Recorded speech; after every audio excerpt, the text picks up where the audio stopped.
Voltamos com o assunto principal e agora eu vou responder as perguntas que começaram a chegar. A gente está com um anúncio de uma semana do curso, do programa, e começaram já a chegar algumas perguntas para a gente responder.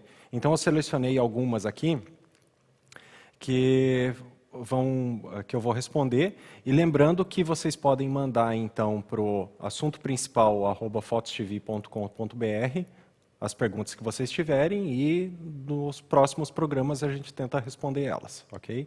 Então a primeira pergunta que chegou aqui para nós é a seguinte: você prefere lente digital ou analógica? E o que as lentes digitais têm de vantagem? Bom, eu não sei exatamente o que tu está querendo dizer com lente digital ou analógica, porque esses termos não são usados, tá? Toda lente é analógica porque ela trabalha com a luz, e a luz é um sinal analógico, ela não é um sinal digital. Digital significa que ele é formado por dígitos. Na informática, dígitos 0 e 1, que é o código binário da informática, formam informações digitais.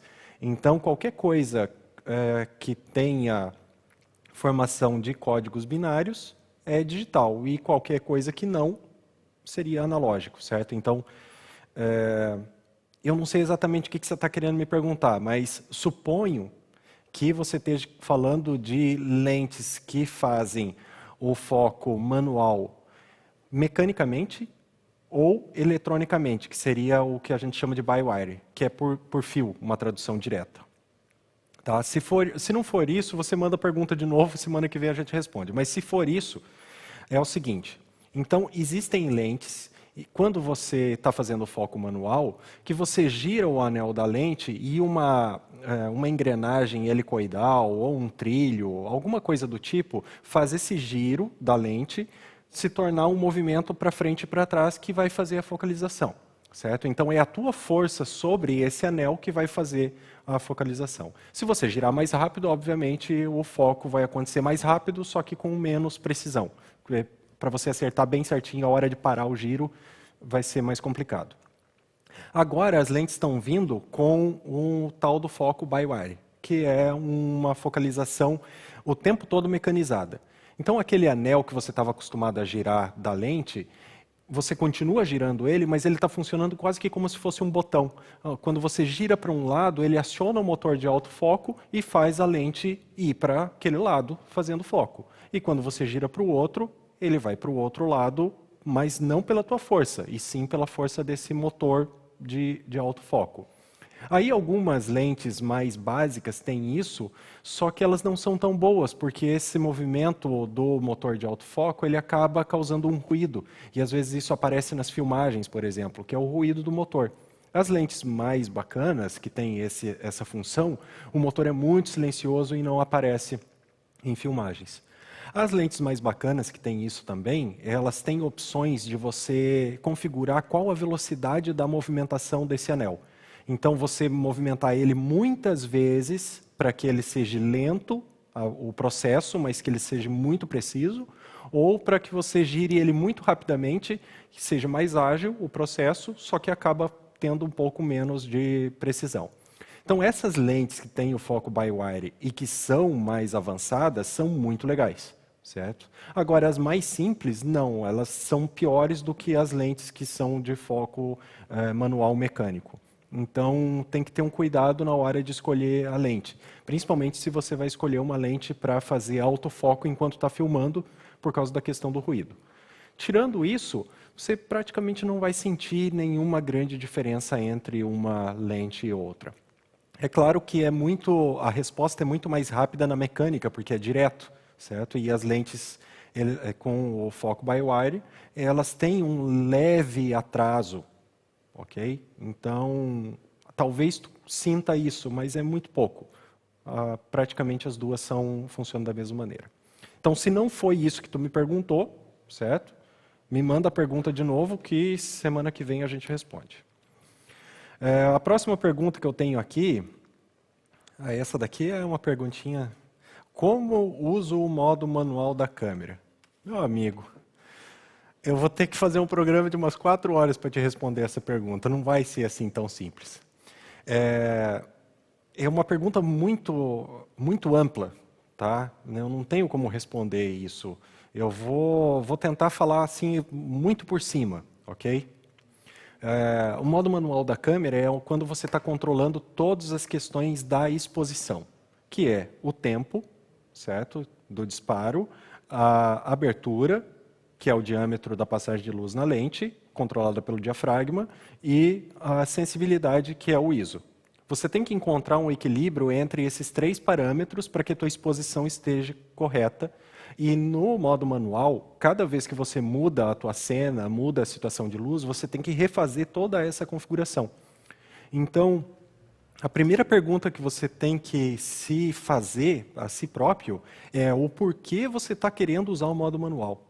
Certo? Porque o modo manual só se justifica quando você precisa de uma abertura específica, de uma velocidade específica e de um ISO específico. Se você não precisa dessa especificidade, você não deve usar o modo manual. Tá? Se você só precisa da abertura específica, usa o modo A, ou aqui eu não gosto de chamar de AV. Se você precisa da velocidade específica, eu diria para você usar o modo S, mas essa é uma pegadinha. O modo S é horrível, ele não funciona muito bem. Okay? O modo S é o mesmo modo TV para Canon. A grosso modo, tá? Você tem normalmente 5 opções de abertura e infinitas opções de velocidade. Se você escolher uma opção de abertura, que é o modo A câmera encontra, dentro de infinitas possibilidades, uma velocidade. Agora, se você escolher uma velocidade entre 5 aberturas disponíveis, praticamente impossível que a câmera encontre. E você vai passar mais trabalho do que se você usasse o modo manual. Então, aí eu recomendo o modo manual direto, certo? E então você vai encontrar esse equilíbrio, e esse equilíbrio vai ser indicado dentro do fotômetro, da barrinha do fotômetro, com o 0, ou para o lado do mais, ou para o lado do menos. Se você sempre zerar o fotômetro no modo manual, você está fotografando no modo automático, porque o modo automático é sempre o fotômetro no 0. Então, aquele fotógrafo que fica falando assim, eu só fotografo no manual, porque eu sou o melhor fotógrafo do mundo, porque eu faço isso, o cara só está perdendo tempo. Não faz sentido você fotografar no manual se você sempre zerar o fotômetro. O divertido é você nunca zerar o fotômetro. Mas como assim? O fotômetro no 0 é o ponto de partida. Tá? Você tem que deixar em algum lugar para você tomar uma escolha, se você vai para a direita ou se você vai para a esquerda. Mas ficar em cima do muro nunca é a melhor opção, porque nunca vai estar precisamente correto de acordo com a sua expectativa. E não existe exposição errada. Tá? Existe uma expectativa que eventualmente não é atendida. Se você quiser uma fotografia muito clara, ou seja, super exposta, e a tua fotografia saiu escura ou subexposta, está errado. Agora, se você queria ela clara e ela saiu clara, perfeito, seja feliz. É assim que usa o modo manual, a grosso modo. Certo? Bom, vamos para a próxima. Como eu faço para as minhas fotos não saírem tremidas com a velocidade baixa? Bom, o que você está chamando de velocidade baixa? É tipo 1 segundo? Se for 1 segundo, aí a gente já não chama tanto de velocidade baixa, já seria uma longa exposição. Longa exposição não tem como fazer na mão. Você precisa apoiar tipo numa mesa, precisa de um tripé, se você estiver fazendo isso com mais propriedade. Tá? Porque é impossível uma pessoa segurar uma longa exposição na mão. Agora, se você estiver falando de tempos de exposição baixos, da casa de 1 para 30 segundos, 1 para 50 segundos, que não é uma longa exposição, é uma velocidade baixa, difícil de trabalhar porque você pode tremer, você precisa melhorar a pegada da câmera. Se as tuas fotos estão saindo tremidas nessas velocidades, é porque você está pegando a câmera provavelmente errado. A câmera normalmente é feita para você agarrar ela com vontade, certo? Então você tem que apertar ela e você tem que segurar ela por baixo, trazendo o teu cotovelo junto ao corpo. Isso diminui o efeito de alavanca, tá? E reduz a vibração. Então, fotografando com ela junto ao corpo, provavelmente já vai melhorar bastante. E se mesmo assim não funcionar, ou você quiser velocidades ainda mais baixas, Tenta se encostar numa parede, num poste, em alguma coisa que tenha perto, para conseguir apoio. Eu já me encostei até em assistente. Estava com o assistente do lado, ele ficou de costas encostando e eu encostei o ombro nele para conseguir mais estabilidade para fotografar. Então vale de tudo nessa hora. O importante é que você tenha uma pegada muito boa e aí, se precisar, procura algum apoio. Senão, as fotos saem tremidas mesmo. Certo? E a última pergunta que eu tenho para hoje é: o que quer dizer câmera DSLR e como saber qual é qual? Bom, suponho que seja qual é DSLR e qual não é DSLR. Bom, eu vou fazer um desenho aqui para demonstrar como que a DSLR funciona, certo? Então, uma DSLR é uma câmera que vem das câmeras SLR. SLR significa Single Lens Reflex. Então, ela tem uma lente,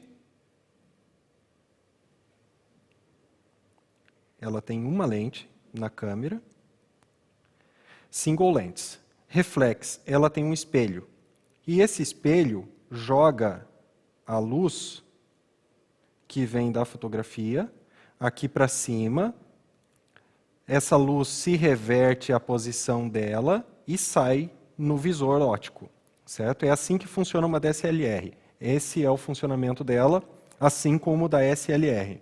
SLR foi uma câmera que foi inventado o sistema dela lá por 1860. E desde então, ela evoluiu muito pouco. Ela continua com uma lente e com o espelho. Quando inventaram a fotografia digital, tiraram a parte do filme desse tipo de câmera e colocaram um sensor digital. Então, como é que a gente vai chamar a SLR? D, de digital, DSLR. Então, no lugar do filme que ficava aqui atrás, agora fica um sensor digital. É isso que significa DSLR. E a outra parte da tua pergunta é como saber qual é qual? Bom, existem várias câmeras que são feitas para se parecerem com uma DSLR. Aí vai ter na descrição dela o nome da categoria e like DSLR. Ou seja, existem câmeras compactas, que são as ultrazooms, que eles fazem para ser parecido o corpo, porque a pessoa olha de longe e dá uma enganada. E o mercado gosta de fazer você parecer que você tem um equipamento caro ou grande. Então, esse tipo de equipamento ultrazoom, ele é parecido com o DSLR. Se você se prender em, portanto, só a aparência das duas câmeras, você não consegue diferenciar uma da outra. Porque tem câmeras ultrazoom tão grandes e com o mesmo aspecto de uma câmera DSLR. Certo? Então, como que você diferencia? Só olhando nas informações e especificações técnicas da câmera, senão você não consegue diferenciar uma da outra. Certo? E a alternativa a uma DSLR seria uma câmera mirrorless. Dentro de uma câmera mirrorless, você tem também uma lente, a câmera, o sensor aqui atrás, e a luz passa pela lente e chega no sensor diretamente. Então não tem nenhuma questão mecânica acontecendo ali no meio do caminho, certo? A luz vai diretamente para o sensor e exclui toda a parte mecânica, toda a parte que caracteriza, então, a DSLR. Por isso que eles chamam de mirrorless. Mirrorless, por incrível que pareça, significa câmera sem espelho, certo? Esse tipo de câmera, então, ele é um tipo de câmera que funciona praticamente da mesma maneira que a DSLR, ou seja, tem lente intercambiável, que pode ser trocada. Normalmente tem também sensores grandes, tanto quanto a DSLR, só que o corpo dela é muito menorzinho porque não precisa ter o espelho, que teria aqui, nem precisa ter nenhum sistema para inverter a luz aqui em cima. Então elas são câmeras menores, elas são câmeras mais baratas normalmente, e a tendência é que elas sejam melhores do que as DSLR, porque elas conseguem evoluir muito melhor sem essa parte mecânica, certo? E mesmo assim, existem algumas mirrorless like SLR, ou seja, pela aparência você não consegue diferenciar, só olhando na especificação técnica, ok? Essas eram as perguntas que eu tinha para essa semana. O próximo programa vai ser na sexta-feira dessa semana ainda, porque eu estou ansioso para falar sobre o lançamento da Hasselblad. E, normalmente, os programas vão ser sempre na sexta-feira, às 14 horas, certo? Com raras exceções que, eventualmente, alguma coisa impede a gente de fazer o programa ao vivo na sexta-feira, mas aí eu aviso na semana anterior. Então, a gente se vê de novo na sexta-feira, às 14 horas. Mande suas perguntas, tá? Assunto principal, @fotostv.com.br, e vamos ver o que a Hasselblad está nos aprontando, o que ela vai trazer para nós. Beleza? Obrigado por assistirem e até sexta-feira. E aí, estamos no fim. Gostou do programa? Então, deixa um like. E para ver os próximos, se inscreva no canal. Também, se quiser fazer algum comentário aqui embaixo, a gente responde para você. Até o próximo.